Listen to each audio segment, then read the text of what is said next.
launcher. Hi guys! Welcome back sa aking YouTube channel at TikTok.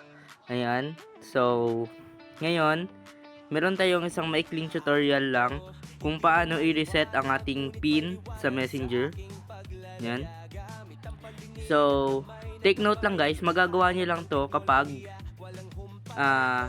nakalimutan nyo lang yung PIN nyo. For example, nakalimutan nyo yung PIN nyo, magla-login sana kayo sa ibang phone pero nakalimutan nyo yung PIN nyo. So, i-reset nyo siya ngayon dito sa Messenger nyo sa main na cellphone nyo. For example, yung cellphone ko na to, itong cellphone na ginagamit ko pang record, tapos nandito yung main Messenger account ko, ibig sabihin nandito yung PIN number ko. Tapos magla-login ako sa ibang phone, subukan ko mag-login sa ibang phone, for example, pero nakalimutan ko yung PIN.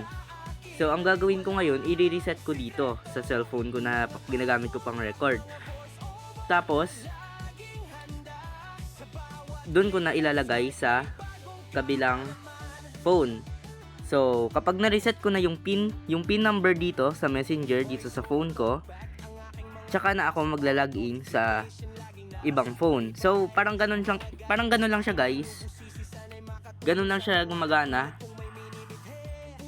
Yun.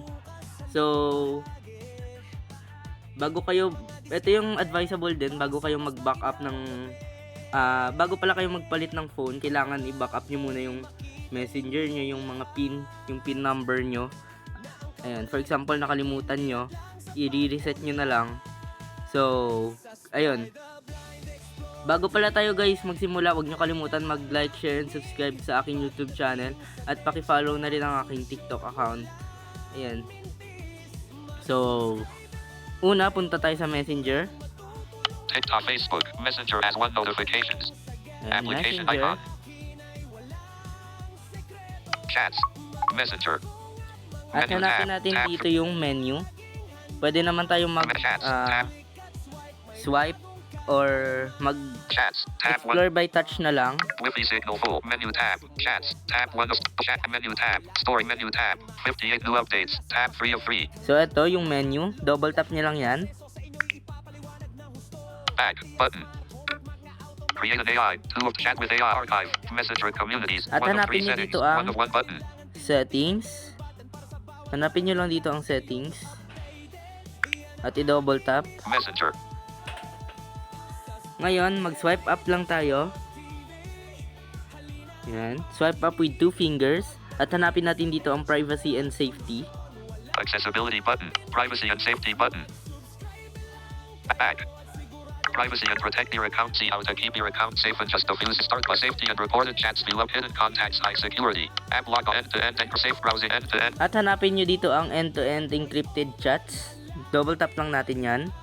Ito Safe siya. end-to-end encrypted chats manager. End-to-end encrypted chat settings button. So, i-double tap lang natin yan. At hanapin natin dito ang reset PIN.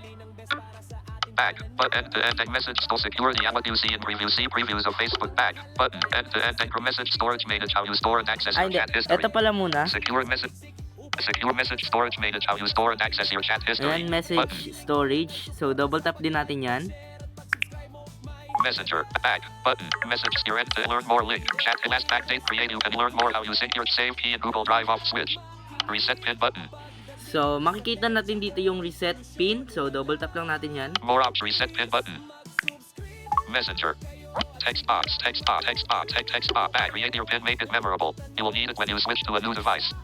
So, ayan. Create your pin. Create your pin. Create your text box. Create it back. Button. Sa akin, hindi ko na i-reset yung PIN ko kasi tanda ko pa naman yung PIN. Pero kung in case na nakalimutan nyo yung PIN nyo, ito lang yung gawin nyo para ma-reset yung PIN. So, ayan. Messenger. So, ayan lang guys. Sana natuwa kayo sa aking video. Huwag naman kalimutang mag-like, share at subscribe at paki-follow na rin ang aking TikTok. At magkita-kita tayo sa mga susunod ko pang video. Yun lang guys. Bye! Screen locked.